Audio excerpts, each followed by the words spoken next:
జీవితంలో మనం ఒక్కోసారి తీసుకునే నిర్ణయాలు మనల్ని అందలం ఎక్కిస్తుంటాయి, లేదంటే కిందకు పడుతోస్తుంటాయి. కానీ కొందరు జీవితంలో విజయం సాధించగానే అదంతా తమ క్రెడిట్ అని, తాను ఎంతో కష్టపడితే గానీ ఈ స్థాయిలోకి రాలేదని చెప్తుంటారు. అయితే జీవితం అంటే మనం తీసుకున్న నిర్ణయాల ఫలితమే అంటుంటారు మరి కొంతమంది. కానీ మనం తీసుకున్న నిర్ణయం సరైందా కాదా అనేది భవిష్యత్తులో మనం ఉన్న స్థానాన్ని బట్టి నిర్ణయం అవుతుంది. ఇక విషయంలోకి వెళ్తే పెళ్లి పందిరి, దేవుళ్ళు, పెళ్లి, ప్రేయసి రావే వంటి సినిమాలతో మంచి పాపులారిటీ సంపాదించుకున్నాడు నటుడు పృథ్వీ. 1990 దశాబ్దంలో ఎంతో బిజీగా ఉండేవాడు. ఏడాదికి 7 నుంచి 8 సినిమాలు చేస్తుండేవాడు. రెమ్యునరేషన్ కూడా అదే స్థాయిలో ఉండేది. దీంతో అప్పట్లో తన వద్ద ఉన్న డబ్బును ఉపయోగించి కొంత ప్రాపర్టీ కొనాలని నిర్ణయించుకున్నాడట.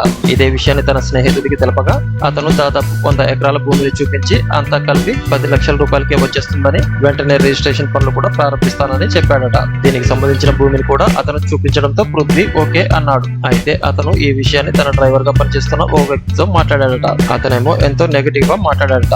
ఆ భూమిని చూస్తూ ఇదంతా రాతి నేల, ఈ రాతి నేల చుట్టూ ఫెన్సింగ్ వేయాలంటేనే దాదాపు 20 లక్షల రూపాయలు అవుతుందని, కొన్నదానికన్నా దాన్ని బాగు చేసుకున్నందుకే ఎక్కువ ఖర్చు పెట్టాల్సి వస్తుందని, చాలా భారీ పెట్టుబడి పెట్టాల్సి వస్తుందని భయపెట్టాడట.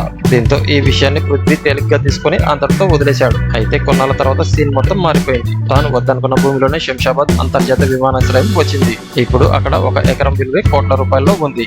ఎకరం 10 కోట్ల రూపాయల ప్రకారం చూసుకున్న 1000 కోట్లకు అధిపతిగా మారేవాడు పృథ్వీ.